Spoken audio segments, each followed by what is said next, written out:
Ratio का। तो ratio में होता क्या है, कोई भी दो क्वांटिटी, ध्यान ही रखिएगा यूनिट उनका सेम होना चाहिए। क्या चीज, एक चीज ध्यान रखनी है, क्वांटिटीज हम लोग लेंगे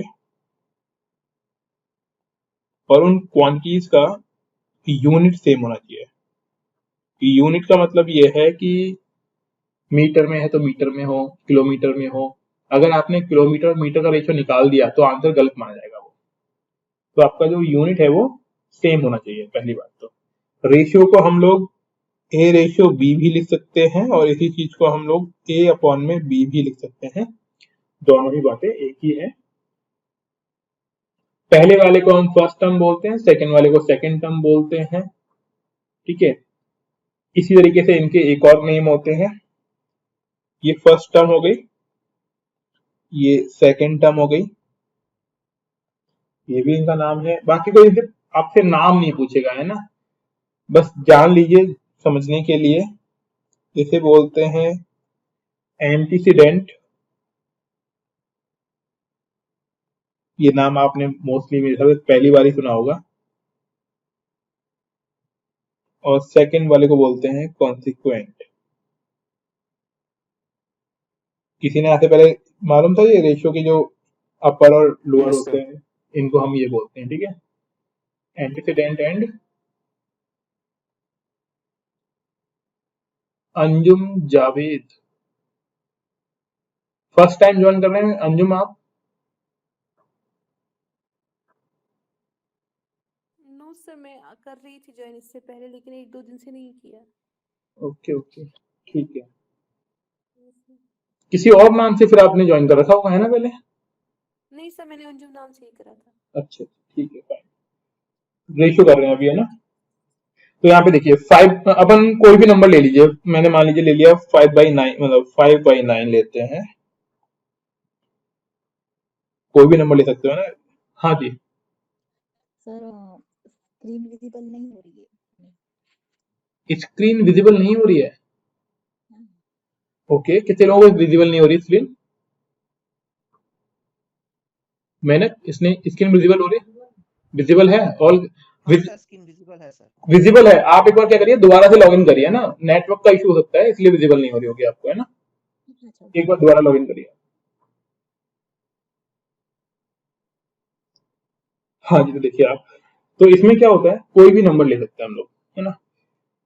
अब ध्यान ही रखिएगा कि उसका हमने प्रॉपर फैक्टराइजेशन कर लिया हो तभी रेशियो निकालना है। जैसे कि सपोज करो मैंने लिखा हुआ है 10/12, तो अभी ये प्रॉपर फ्रैक्शन में नहीं लिखा हुआ है ना, ये प्रॉपर रेशियो नहीं है, इसको कट कर लो। अभी कट कर लिया, 2 से कट के तो 5/6 आ गया, देन अब ये रेशियो सही रहेगा, है ना। तो इस तरीके से हमें वो नंबर आइडेंटिफाई करना होता है कि जिसके बाद हम उसे और ज्यादा कट ना कर पाए, उसे हम लोग फाइनल रेशियो मानते हैं। ऊपर वाले नंबर को हम बोलते हैं एंटीसीडेंट एंड लोअर जो होगा उन्हें बोलेंगे कॉन्सिक्वेंट। इसको फर्स्ट टर्म और सेकंड टर्म के नाम से भी हम लोग जानते हैं, ठीक है। एक तो ये हो गया बेसिक समझ रेशियो की। अब यूटिलिटी क्या है रेशियो की? कई बार क्या होता है, कुछ जगह हमें वेरिएबल चीजें बनानी होती हैं। जैसे कि मान लीजिए आपको मान लो पकौड़े ही बनाने हैं, तो उसमें पकौड़े कुछ ऐसे मान लीजिए कि हो गया कि 1 किलो बेसन लिया, 1 किलो बेसन में 2 ग्राम नमक या 10 ग्राम नमक जो भी है, तो उसी रेशियो में आपको नमक बढ़ाना पड़ेगा ना। तो इसको हर बार अलग अलग तरीके से स्पेसिफाई ना करके बता दिया कि भाई इस रेशियो में ये कंटेंट होना चाहिए। तो किसी भी चीज में ले लीजिए आप, आपको पढ़ाई करनी है, आपने डिसाइड कर लिया कि जीएस 10 घंटे पढ़ना है, 5 घंटे हमको मतलब पेपर पढ़ना है, तो उसका भी रेशियो बना लिया आपने कि इस रेशियो में पढ़ाई करनी है। तो बड़ी बड़ी क्वांटिटीज को या फिर जनरलाइज करने के लिए हम लोग रेशियो को यूज करते हैं। इसके अलावा रेशियो के और भी बहुत सारे यूज हो सकते हैं, बट अभी हमें सिर्फ ये समझना है कि क्वेश्चन कैसे सॉल्व करने हैं इसके, ठीक है। तो क्वेश्चन पे देखिए, एक तो ये हो गया रेशियो। इसके अलावा रेशियो में हमें 4 क्वांटिटीज भी दी जा सकती है जिसके क्वेश्चन मोस्टली आपसे पूछे जाएंगे। तो देखिए यहाँ पे प्रोपोर्शन हेडिंग डालिए। प्रोपोर्शन में करना क्या है, जैसे कि यहाँ पे आपको दिया होगा A/B इक्वल्स टू C/D। इसका मतलब ये है कि दो रेशियो आपस में बराबर है। इसी चीज को हम लोग एक तरीके से और लिख सकते हैं A/B डबल रेशियो C/D। अब ये हमारे लिए इंपॉर्टेंट है, ठीक है। इसमें ए और डी को बोलते हैं आउटर टर्म या फिर एक्सट्रीम्स। क्या बोलेंगे इनको? आउटर टर्म या फिर एक्सट्रीम्स। इसके बाद जो बच गया बी एंड सी, इसको हम बोलते हैं मीन टर्म या फिर मिडिल टर्म्स। ये हमें याद रहना चाहिए और हम इसको लिख भी लेंगे ढंग से। ए रेशियो बी और बी और सी जो बीच वाला टर्म है, मतलब सी डी के अंदर सी और ए बी के अंदर बी, बीच वाले टर्म मेन टर्म और आउटर टर्म हमें एक्सट्रीम टर्म से इनको समझते हैं,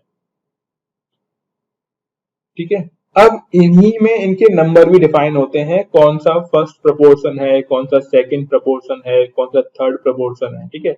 तो बस सीक्वेंस नंबरिंग कर लो, 1 2 3 4, ठीक है ना। तो ये मान लो कि यहाँ पे जो 4D पे आ गया 4 नंबर, तो ये हो गया फोर्थ प्रोपोर्शन इसका, ठीक है। फोर्थ प्रोपोर्शन लिख लो इसको, ठीक है। इस तरीके से लिख लो इसको। ऐसे सी को बोलेंगे थर्ड, है ना। स्पेलिंग हो सकता है कुछ ज्यादा ही मैंने जीरो गोल गोल कर दिया है। तो इस तरीके से ये होते हैं, थर्ड फर्स्ट, है ना। इनको हम निकालना भी सीखेंगे किस तरीके से निकालते हैं। इसके अंदर अगली चीज जो होती है हमारी, वो होती है कंपैरिजन करना। एक कंपैरिजन हमने स्टार्टिंग में भी सीखा था, जब आपने फर्स्ट चैप्टर किया, मैंने कराया था आपको नंबर सिस्टम वाला, कि कौन सी टर्म कितनी बड़ी है, वो कैसे आप पता लगाएंगे, वो सब कुछ। तो यहाँ पे देखिए, जैसे कंपैरिजन करना है, कंपैरिजन का मतलब ही क्या होता है, कौन बड़ा और कौन छोटा।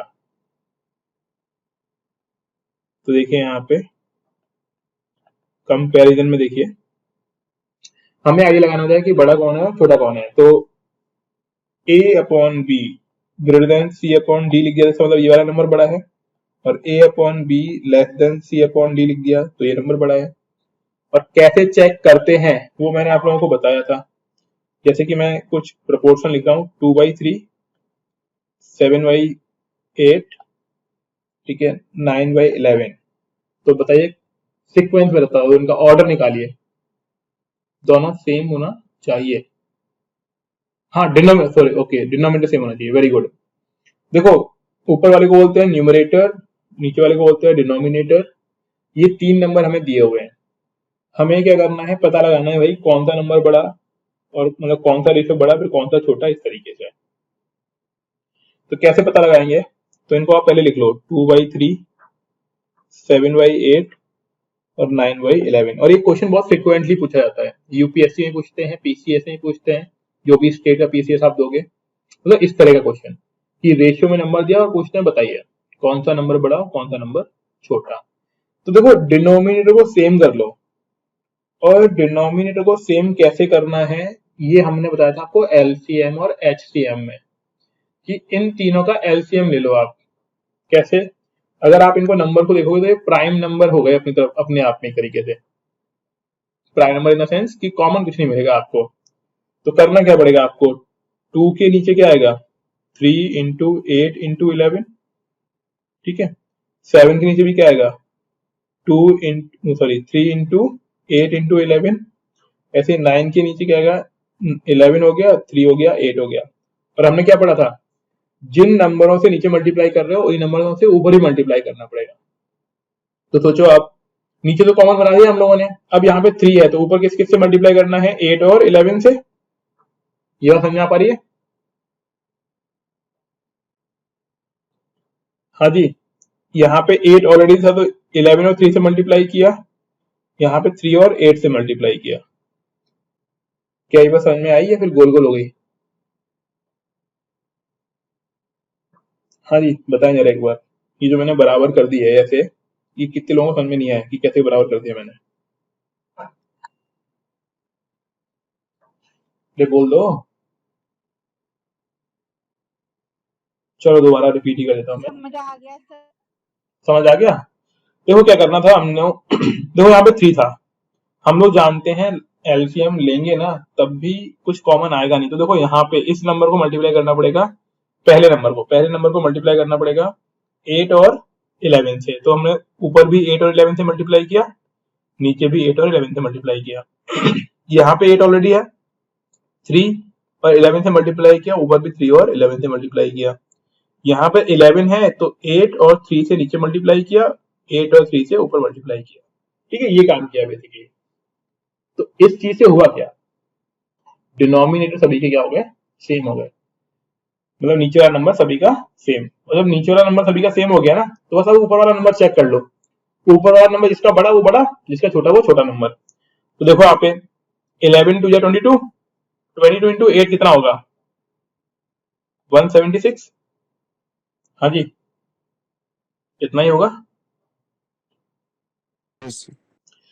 यहाँ पे देखिए ये हो गया 7 21, 21 इंटू 11, तो 21 इंटू 11 ऊपर कर लो। वैसे आपको आना भी चाहिए, ठीक है। क्या होगा, तो ये 21 फिर ये 21, तो कितना हो गया 2 3 1, तो ये कितना हो गया 2 3 1। फिर अब इसको मल्टीप्लाई करो, ठीक है। 8 3 जा 24, 24 इंटू 9 कितना आएगा, हाँ जी बताइए, 216, ये आएगा। साइड मैंने कर भी दिया है, म्यूट रखो। बस अब हमें मालूम पड़ गया। देखो सबसे छोटा नंबर कौन सा है, पहला वाला इन द सेंस 2/3, तो 2/3 सबसे छोटा। उससे बड़ा नंबर कौन सा हो गया, ये वाला 9/11, क्योंकि 216 आ रहा है इसमें, ठीक है। 9/11। उससे बड़ा नंबर कौन सा हो गया, ये बीच वाला क्या है, 7/8। तो ये हमारा हो गया सीक्वेंस, ठीक है। इस तरीके से निकाला जाता है ये। तो ये हम लोग, अब देखो अगर आपने सोचा कभी भी कि भाई डिवाइड करके निकाल लेंगे, तो डिवाइड में बड़ा लफड़ा है। पॉइंटों में 2-3 नंबर तो पॉइंट सिमिलर आ रहे होंगे, उसके बाद कहीं जाके आंसर आएगा, तो बहुत डिफिकल्ट पड़ जाएगा उस चीज से, तो आप उसका आंसर नहीं निकाल पा रहे होंगे। तो मोस्टली हमें इस तरीके से सॉल्व करना चाहिए इन लोगों को, ठीक है। अब देखो, अब इसमें कुछ रेशियो होते हैं जिन्हें कुछ नाम से हम लोग जानते हैं, और नाम से ही वो पूछा जाएगा आपसे, तो वो हमें नाम के हिसाब से हमें उसका मतलब मालूम होना चाहिए कि इसको क्या बोलते हैं। एक होता है कंपाउंडेड रेशियो, तो हैंडल है कंपाउंडेड रेशियो।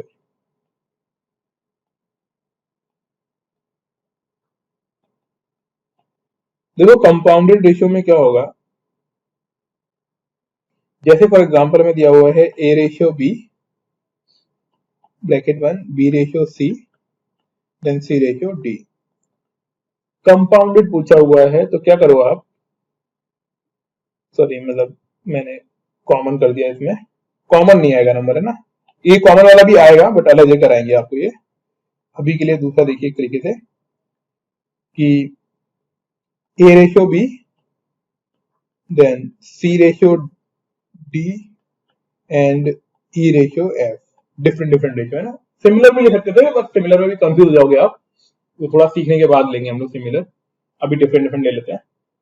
तो देखिए अब यहाँ पे इसका अगर कंपाउंडेड रेशियो निकालना है हम लोगों को, तो कैसे करना है, आप क्या करो, पहले पहले रेशियो को मल्टीप्लाई कर दो, यानी a c e रेशियो, फिर दूसरे ले लो b d f, ये हो गया इसका कंपाउंडेड रेशियो। तो ये लिख लो कि ये अगर रेशियो इस तरीके से दिए हुए हैं और हमसे पूछता है कंपाउंडेड रेशियो बताइए कैसे होगा। अब इसे एग्जांपल ले लेते हैं। फॉर एग्जांपल दिया हुआ है 3/4, 7/8, 2/5, ठीक है। और पूछता है find out the compounded ratio of the given ratios. आपको क्या निकालना है, कंपाउंडेड रेशियो निकालने हैं। कैसे निकालोगे कंपाउंडेड रेशियो, मल्टीप्लाई कर लो इनको 3, 7 और 2 को, कितना आएगा 42, 7 से 21, 21 इंटू 2 42।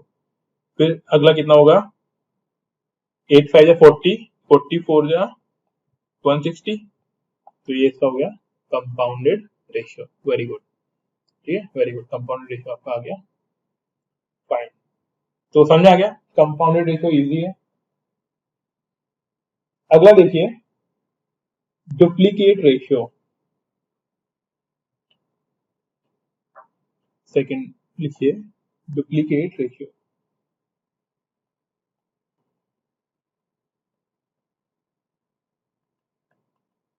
डुप्लीकेट रेशियो के अंदर कैसे होगा, जैसे मान लीजिए हमें दिया हुआ है ए रेशियो बी, इसका स्क्वायर कर दो आप, ए स्क्वायर बी स्क्वायर, ठीक है, इसे हम बोलते हैं डुप्लीकेट रेशियो।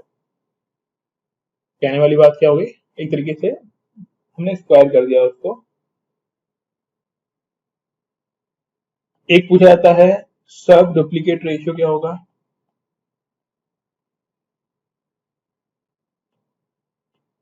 अभी इनके एग्जाम्पल में करा दूंगा आपको, पहले एक बार देख लीजिए। सब डुप्लीकेट रेशियो का मतलब ये हुआ कि अगर ए रेशियो बी गिवन है हमको, तो ए का रूट रेशियो बी का रूट, ठीक है, ए का रूट रेशियो बी का रूट, इसे बोलते हैं सब डुप्लीकेट रेशियो।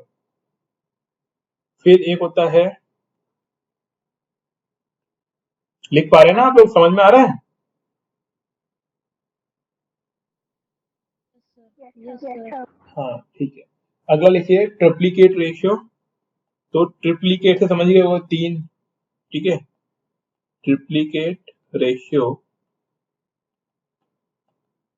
अगर हमको दिया हुआ है ए रेशियो बी, तो इसका आंसर हो जाएगा ए क्यूब रेशियो बी क्यूब, ठीक है, इसे बोलते हैं ट्रिप्लीकेट रेशियो। फिर आता है सब ट्रिप्लीकेट रेशियो,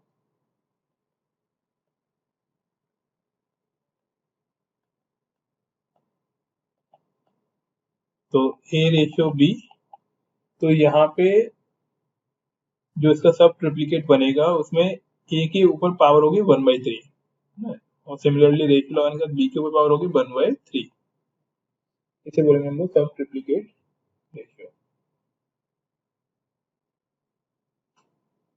अब एक चीज आपने पढ़ी होगी, रैशनलाइज करना। रैशनलाइज करना कभी आपने बचपन में पढ़ा होगा, हिंदी में कुछ और पढ़ा होगा, मैं आपको बताता हूँ, अभी आप देख के समझ जाएंगे क्या बोलना चाह रहा हूँ। जैसे कि ए रेशियो बी दिया हुआ है और सी रेशियो डी दिया हुआ है, तो यहाँ पे नीचे वाले रेशियो को जोड़ देना और घटा देना, ठीक है, यहाँ पर भी जोड़ देना और घटा देना, क्या बोलते हैं इसको हिंदी में?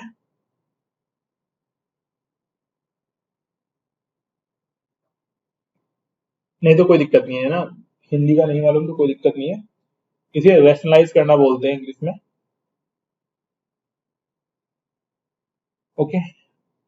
अब देखिए ये हो गया, अब इन सभी के बस यही वेरिएशन है इसके अंदर, ठीक है, इसके अलावा और कुछ भी नहीं है। एक चीज ये समझ लो कि डायरेक्टली प्रोपोर्शनल और इनवर्सली प्रोपोर्शनल कुछ चीजें होती है, जैसे ए प्रोपोर्शनल टू बी और ए प्रोपोर्शनल मतलब इनडायरेक्टली प्रोपोर्शनल टू बी, तो ये दो चीजें और होती है।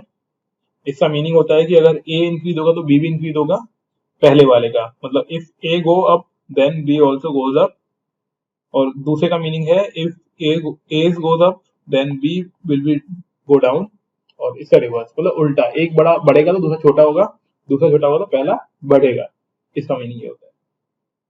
ये हमने बेसिकली रेशियो के हमारे यूपीएससी सिलेबस के टॉपिक्स इतने ही है। अब इसमें आएंगे क्वेश्चंस, तो वन बाय वन हम क्वेश्चंस अब ट्राई करते हैं। यहां तक कोई दिक्कत किसी को? No sir. ठीक है, अब हम क्वेश्चंस के तरह से समझ लेंगे इन सभी चीजों को, और ध्यान ही रखना परसेंटेज हर जगह काम में आएगा, ठीक है, परसेंट हर जगह काम में आएगा। तो पहला देखो परसेंट वाली चीज, इसलिए पहले परसेंट पढ़ाया हुआ है, देखिए if 20% of x is equal to 40% of y, 40% of y, then find x ratio y, ठीक है, बहुत सिंपल सा क्वेश्चन है, वही हम जो करते थे, बोला क्या है 20% ऑफ x, यानी 20%, यानी परसेंट की वजह से क्या आएगा, नीचे 100 आएगा, याद आ रहा है परसेंट पढ़ाया था हमने अभी, तो परसेंट का साइन हटाने के लिए क्या लगाते हैं डिवाइड में 100 और x है तो इंटू एक्स कर दिया। क्या बोल रहा है? बराबर 40% यानी 40 divide by 100 into y। Ratio आ गया, मतलब यही रेशियो है ना, इसी को इक्वल टू को ही रेशियो मान सकते हैं हम लोग। कैसे होगा वो देखो, अभी समझ आएगा आपको। ये 0 0 काट लो इसका, ये 0 0 कट गया, ये कितना आ जाएगा 1/5, ये कितना हो जाएगा 2/5। दिख रहा है? तो पहले हम इसको ऐसे ही लिखेंगे जैसे x अपॉन में 5 और 2y अपॉन में 5। कितना क्लियर? अब देखो क्या करो, अब करना ये है कि कुछ नहीं करो, आप इस y को इधर लेके आ जाओ नीचे, बस ये इधर की तरफ नीचे, तो x अपॉन y, और अगर ये y इधर आएगा तो क्रॉस मल्टीप्लाई में 5 इधर जाएगा, तो 2 इंटू 5 हो जाएगा और डिवाइड बाई 5। ठीक है, तो x upon y equal to क्या होगा, ये 5 से कैंसिल हो जाएगा, तो 2 अपॉन में 1। इट मीन्स, समझ गए होंगे आप लोग कि x ratio y equal to 2 ratio 1। ठीक है, ये हमारा आंसर हो जाएगा। एक बार पूरा देख लो, नोट कर लो। सबसे पहले हमने क्या किया, परसेंटेज निकाल ली जैसे निकालते थे। परसेंटेज निकालने के बाद, ठीक है, हमने पूरा लिख दिया और फिर हमने इसका रेशियो निकाल लिया। नोट कर लो।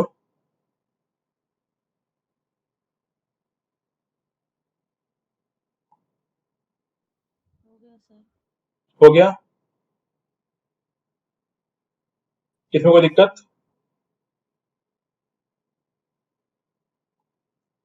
चलिए एक और क्वेश्चन करिए, नोट करिए, लिखिए if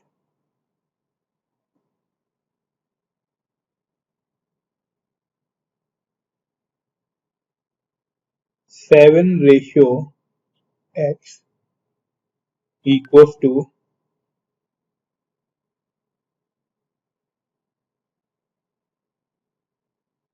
35 ratio 45, then find the value of x। निकाल पाएंगे? कैसे लिख लेना है, इनको लिख लो 7 रेशियो x, है ना, इसका सॉल्यूशन है।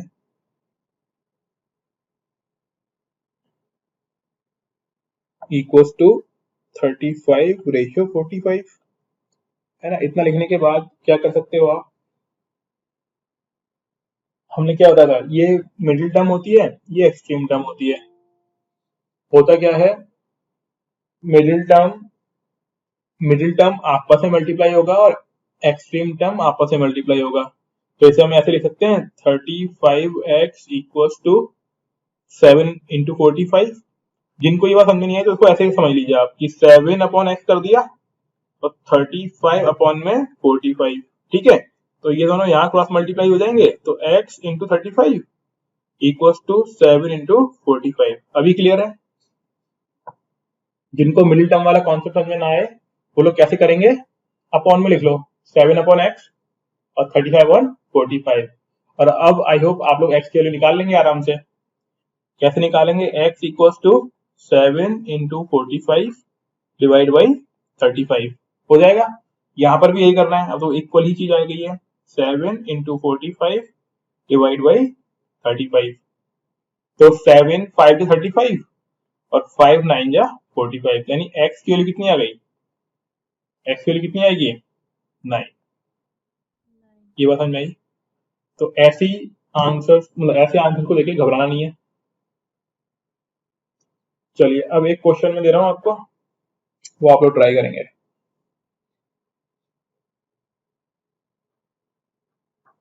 सभी लोग ट्राई करेंगे, पेन कॉपी लेके बैठो।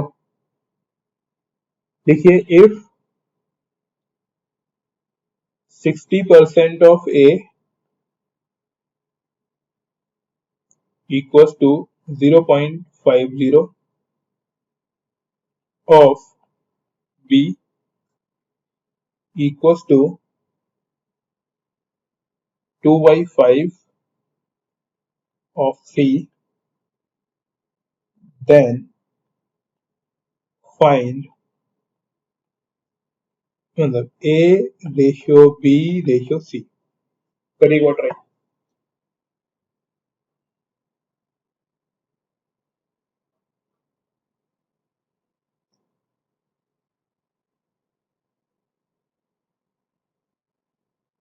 हाँ जी, हो पाएगा ये वाला क्वेश्चन?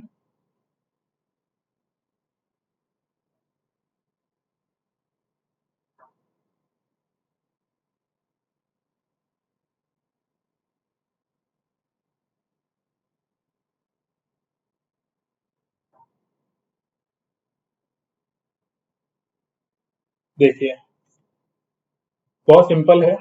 सबसे पहले किया किसी ने, हो पाएगा किसी से ये तो?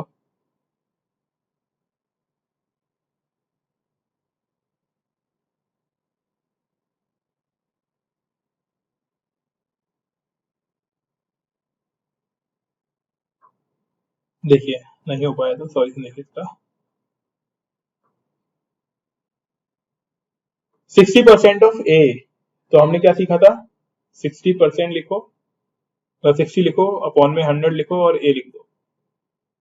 बोल रहे हैं इक्वल टू किसके है? 0.50 बी। 0.50 बी का मतलब क्या हुआ? 50 को 50 लिख दिया, पॉइंट हटा के नीचे 100 लिख दिया, यहाँ पे बी आ गया। और ये बोला है इक्वल टू किसके है? 2/5 ऑफ सी। बस अरेंज कर दिया हमने। वेरी गुड, इसमें का आंसर आ गया। ठीक है, तो अब इसको हमें सॉल्व कर लेना है। कैसे करेंगे? देखो इसको 0 को 0 काट लो और ये भी 0 से 0 कट गया। तो अगर इसको कट करेंगे और हम लोग, तो ये आ जाएगा 3/5 ए, ये आ जाएगा 1/5 बी और ये आ जाएगा 2/5 सी। अगर देखा जाए तो नीचे 5/5 आ रहा है, तो ऊपर वाला रेशियो बहुत इजी है, जो ऊपर दिया हुआ है वही इसका रेशियो हो जाएगा। ये बात समझते हैं आप?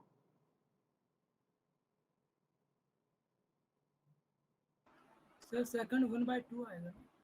सॉरी, 1/2 भी आएगा। ओके ओके, 1/2 आएगा ये। ठीक है, 1/2। ठीक है, तो ठीक है, हम लोग इसका रेशियो निकाल लेते हैं। अब कैसे निकालोगे? आप किन्हीं दो रेशियोज को ले लो एक साथ, और वो भी समझ लो अगर नीचे कॉमन होता तो ऊपर वाला रेशियो ही हमारा रेशियो माना जाता है ना, जो ऊपर रेशियो बनता हमारा। तो अब कैसे करोगे इसमें, बताइए जरा एक बार। हम क्या कर सकते हैं, देखो यहाँ पे इन सभी को इक्वल टू के मान लो। इन सभी के इक्वल क्या मान लो? आपने 10th में पढ़ा होगा ये वाला कॉन्सेप्ट, कि जब भी आपको रेशियोज गिवन हो आप सभी को इक्वल टू के मान लीजिए। ठीक है, अब हम एक एक को ले लेते हैं। जैसे कि अगर हम पहले की बात करें तो 3/5 ए इक्वल टू के मान लिया, तो ये कितना आ जाएगा? ए इक्वल टू कितना हो जाएगा हमारा? 5/3 के। ठीक है, ऐसे अगर हम b की बात करें तो b कैसे हो जाएगा? देखो b/2 इक्वल टू के, देन b इक्वल टू क्या हो जाएगा? b इक्वल टू हो जाएगा 2k। ये बात समझ में आ रही है? और ऐसे ही हमें ले लेना है 2/5 c इक्वल टू के, तो k इक्वल टू मतलब c इक्वल टू कितना आ जाएगा हमारा?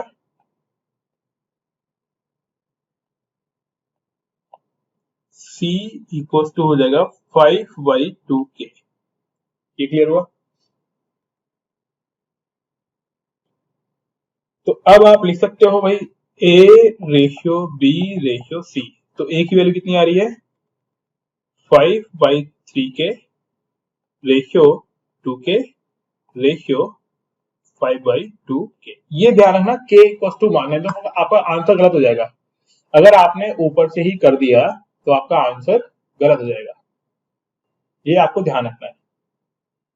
यहां तक पहुंच गए? हाँ जी, यहां तक कोई समस्या किसी को?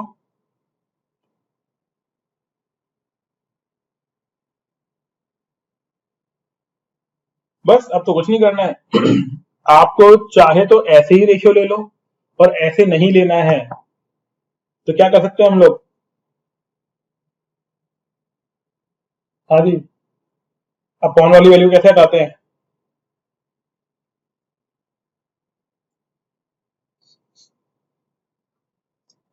अपॉन में आए हुए रेशियोज को कैसे हटाते हैं, किसी को आइडिया है?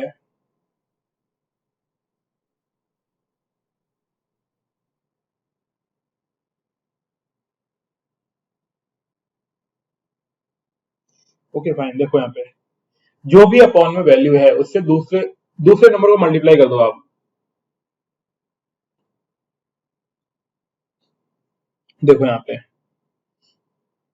ये 3 नीचे है, यहाँ पे 2 है, तो आप क्या कर सकते हो,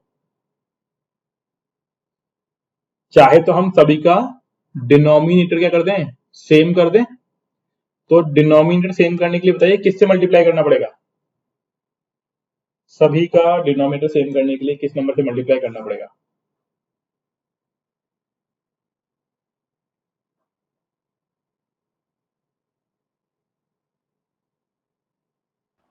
सर पहला 1 2, दूसरा 3 2, तीसरा 3 1। देखो 5/3 को हम लोग 2 से मल्टीप्लाई कर दें ऊपर नीचे, ठीक है, और 2 को हम लोग 6 से मल्टीप्लाई कर दें, और 5/2 को 3 से मल्टीप्लाई कर दें। हो गया डिनोमिनेटर सभी का सेम। तो रेशियो क्या मिलेगा हमारे पास, 10 रेशियो 12 रेशियो 15। हाँ जी, समझ में आई बात?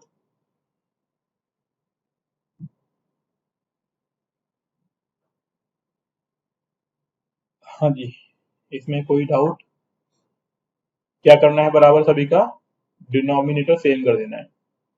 तो डिनोमिनेटर सेम करने के लिए हमें जिससे भी नंबर से मल्टीप्लाई करना था अपने ऊपर नीचे मल्टीप्लाई कर दिया। ऐसा क्यों कर सकते हैं, किसी भी रेशियो को, नियम है, रूल है, ये लिख लो इसको, किसी भी रेशियो को डिनोमिनेटर और न्यूमरेटर को अगर हम सेम नंबर से मल्टीप्लाई करते हैं तो रेशियो की वैल्यू चेंज नहीं होती है।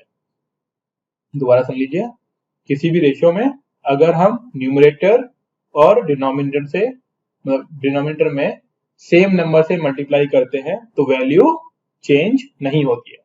क्लियर? इसमें किसी को दिक्कत? हाँ जी, समझ आ गई वाली बात? मेहनत, इसमें दिक्कत तो नहीं है? स्नेहा?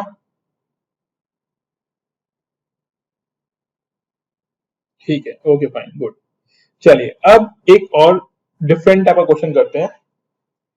इसमें होगा क्या, हमको दिया हुआ होगा जो चीज मैं अभी थोड़ी देर पहले लिख रहा था ना, A ratio B, B ratio C, जो लिख दिया था मैंने, वो चीज अब हम लोग डिस्कस करते हैं।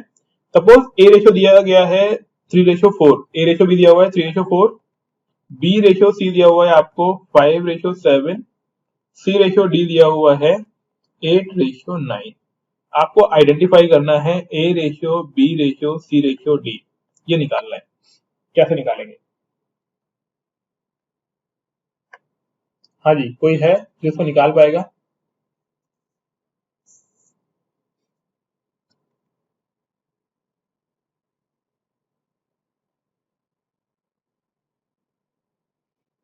हाँ जी, A ratio B ratio C ratio D निकालना है।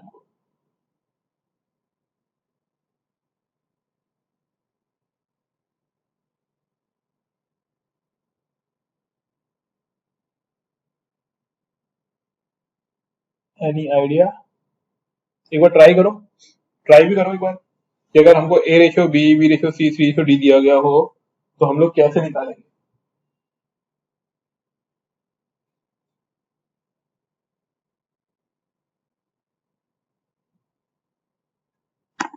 मेहनत कर पाओगे?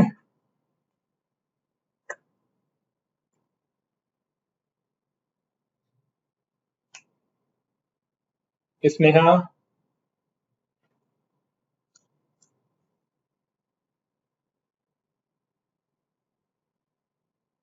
अरे मेरी आवाज आ रही है कि नहीं आ रही है?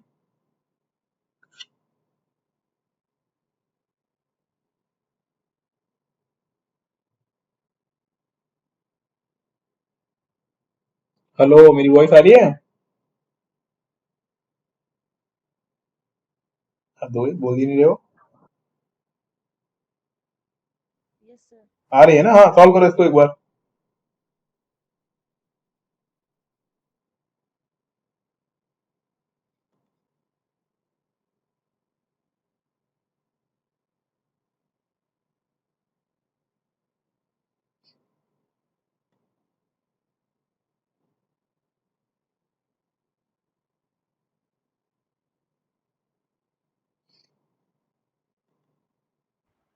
Sir 120 ratio 189। ओके, और बताइए। अरे चार थे यार, A ratio, B ratio, C ratio, D. चार हैं, अलग अलग रेशियो आएंगे चार। चलिए देखिए, ठीक है। अब बड़े गौर से देखना आप, इससे आप जब भी कभी ऐसे रेशियोज दिए गए होंगे इतनी आसानी से निकाल लोगे ना। बुक्स में अगर आप चेक करोगे आपको बहुत बड़े बड़े मेथड्स मिलेंगे, ठीक है। मैं यहाँ पे आपको शॉर्ट ट्रिक बता रहा हूँ बिल्कुल इन रेशियोज के निकालने की। इनको आप क्या करो, लिख लो ऐसे करके। ए रेशियो बी कितना दिया हुआ है आपको? 3:4 दिया हुआ है। बी रेशियो सी कितना दिया हुआ है? 5:7। ये बस अभी सीखने के हिसाब से ही लिख रहे हैं, अदरवाइज आप तो सेकंडों में आंसर निकालोगे, इसका लिखने की रिक्वायरमेंट नहीं है, ठीक है। देखो मेथड ध्यान रखना, सबसे पहले क्या करो, इन तीनों को मल्टीप्लाई करो। देखो दूसरा कलर लेता हूं मैं उससे। सबसे पहले क्या करेंगे आप, सबसे पहले आप इन तीनों नंबर्स को मल्टीप्लाई करिए। कौन से तीनों को? ये तीनों को करो। कितना आएगा? 8 5 जा 40 और 4 3 जा 120, तो 43 जा 120 हो गया। दूसरी बार इन दोनों नंबर्स को और इस 4 को मल्टीप्लाई करो। कितना आएगा? 8 5 जा 40 और 40 इंटू 4 160। सुन पा रहे हैं? नेक्स्ट टाइम 8 लो, देन 7 और 4 इनको मल्टीप्लाई करो। कितना आएगा? 7 4 जा, हाँ जी, अरे मल्टीप्लाई करके तो बता दो। 7 4 इंटू 8 कितना आएगा?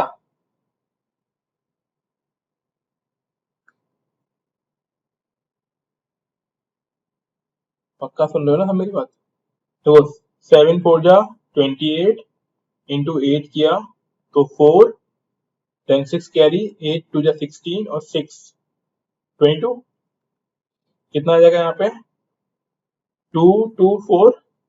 और थर्ड टाइम में इन तीनों नंबर को मल्टीप्लाई कर दो। किन किन को? 9 7 और 4 को। कितना आएगा? 7 4 28 इंटू 9 और 28 इंटू 9 करेंगे, कितना मिलेगा? 28 इंटू 9, तो 9 8 जा 72, 7 9 2 जा 18 2 5, यही आएगा। Yes sir.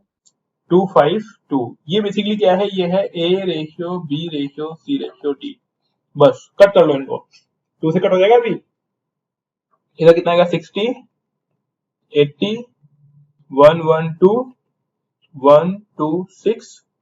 अभी भी 2 से कट हो जाएगा। 30 40 56 63। अब कट नहीं होगा, तो this is your answer of 1 ratio, मतलब A ratio B ratio C ratio D. तो दोबारा ध्यान दो, पहले नंबर सबसे मैंने ग्रीन से जो लाइन खींची हुई है, तीनों नंबर को मल्टीप्लाई किया। दूसरे स्टेप में 8 5 4 को मल्टीप्लाई किया। तीसरे स्टेप में 8 7 4 को मल्टीप्लाई किया। और फोर्थ स्टेप में 4 7 और 9 मैंने लाइन बना दी है। इस तरीके से आपको ध्यान रखना है। ये बात समझ में आ गई? और ये क्वेश्चन कई बार आ चुका है ना, डिफरेंट डिफरेंट एग्जाम्स के अंदर और यूपीएससी के अंदर भी, मतलब इस तरह का। अब आप समझो, ये सिर्फ इसी के लिए वैलिड नहीं है, ये कितने भी रेशियोज के लिए वैलिड है ये तरीका। मेरी बात समझ रहे हो आप लोग? देखो जैसे कि ये नोट कर लिया आप लोगों ने, ये लिख लो, फोटो खींच लो इसकी, है ना, रख लो इस चीज को। ये रेशियोज निकालने का सबसे बेस्ट तरीका है। नहीं तो आप क्या करते, पहले ए रेशियो बी निकालते, फिर बी रेशियो सी निकालते, फिर सी रेशियो डी निकालते, फिर फंस जाते इसके अंदर, है ना। ये डायरेक्टली निकल आएगा। और ये बहुत सिंपल तरीका है, ये तो मैंने अभी मल्टीप्लाई करके धीमे धीमे बताया ना आप लोगों को, और पहली बार देखा है आप लोगों ने। जिन लोगों ने अगर पहले कभी नहीं देखा होगा ना, उनको नया लग रहा होगा, अदरवाइज ये बहुत आसान तरीका है। Got it? लिख लिया? हाँ जी। Yes sir. अब देखो इससे कितने बड़े बड़े क्वेश्चन सॉल्व हो सकते हैं। जैसे कि लिखा हुआ है a ratio b equals to 1:2, बोला है b रेशियो c 2:3, फिर बोल रहा है c रेशियो d 5:6 मान लीजिए दिया हुआ है, फिर बोल रहा है d रेशियो e 7:4, फिर बोल रहा है e ratio f equals to दिया हुआ है 1:4, ठीक है। और आपसे बोल रहा है कि अब निकाल के दिखाओ a ratio b ratio c ratio d ratio e ratio f। देखो कितना बड़ा क्वेश्चन हो गया, करो सॉल्व। और पता है यूपीएससी ऐसे खिलाड़ी है, वो पूछता है बताओ डी वाला बता दो, बस डी वाला है ना। तो उसके लिए आप एक बार निकाल लो, ट्राई करो, जैसे बताया था ना मैंने, वैसे बनाओ और आंसर निकालो, ट्राई करो एक बार, ट्राई करके देखो एक बार आंसर आता है कि नहीं आता है, चेक करिए।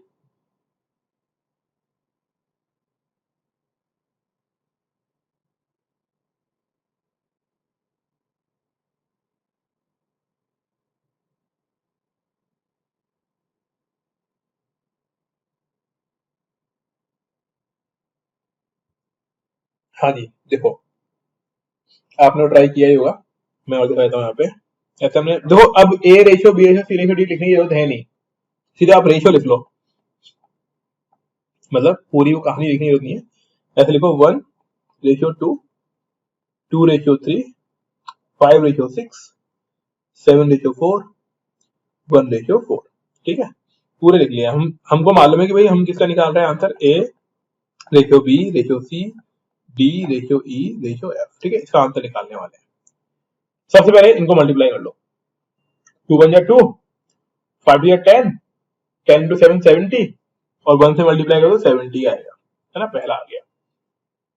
अगली बार क्या करो, ये इन चारों को मल्टीप्लाई करो, 2 को मल्टीप्लाई करो, तो 2 2 जा 4, 4 5 जा 20, 22 जा 140, ठीक है, ये हो गया। फिर अगली बार क्या करो, इन तीनों को लो और इन दोनों को लो, तो कैसे करना है, 7 5 या 35, 35 3 कितना होगा 105, और 105 इंटू 2 210 हो गया, ठीक है। अगली बार क्या करना है, इन दोनों नंबर्स को लो और इन तीनों नंबर्स को लो, तो 3 2 6 6 3 36, और 36 इंटू 7 करना है, तो 7 6 42, 4 कैरी, 7 3 21 प्लस 4 25, यानी 252, 252, ठीक है। अगली बार क्या करना है, ये नंबर्स लो और इधर 1 को मल्टीप्लाई करो, तो 1 से मल्टीप्लाई करने में आंसर सेम ही आएगा, तो इसको कर लो, 2 3 6 6 36, 36 इंटू 4, तो 6 4 24, 4 2 4 3 12 प्लस 4 144 हो गया ये। और लास्ट टाइम में क्या करना है हमको, इन नंबर को मल्टीप्लाई कर लेना। तो देखिए यहाँ पे 2 3 6 6 36 एंड 36 इंटू 4, या फिर 36 इंटू 16 कर लो, ट्राई करो कितना आएगा। ऐसे पहले कर लो 6 6 या 36 36, मैं आपको करके दिखा दूं, 36 इंटू 4 किया तो 6 हो 24, 2 कैरी, 4 3 12 144, और फिर 4 से मल्टीप्लाई कर लो, 4 4 16 1 4 4 16 17 4 4 5 5 7 6, गॉट इट? ये क्लियर है इतना? हाँ जी, कई बात समझ में आई? यस, सभी लोग समझ पा रहे हैं?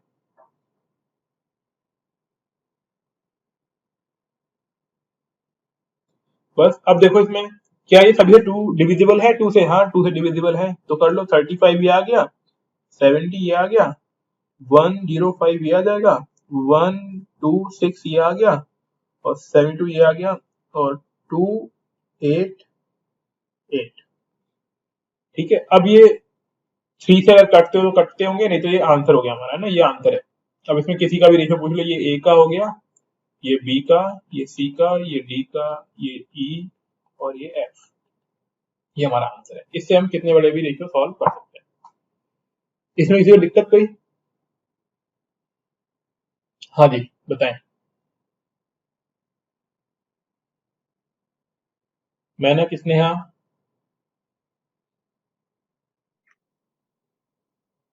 डन है, तो ठीक है, ये हमारा ओके गुड, ये हमारा हो गया रेशियो। इसके क्वेश्चंस हम लोग अगली क्लास में और कुछ कराएंगे आपको, डिफरेंट डिफरेंट पैटर्न वाले क्वेश्चंस। देन कल हम रेशियो कंप्लीट कर देंगे, फिर अगला टॉपिक लेंगे। तो आप लोग भी ट्राई करिए क्वेश्चंस के, और देन हम कल कुछ कराते हैं आपको, ठीक है। तो थैंक यू आज के लिए, कल मिलते हैं। ओके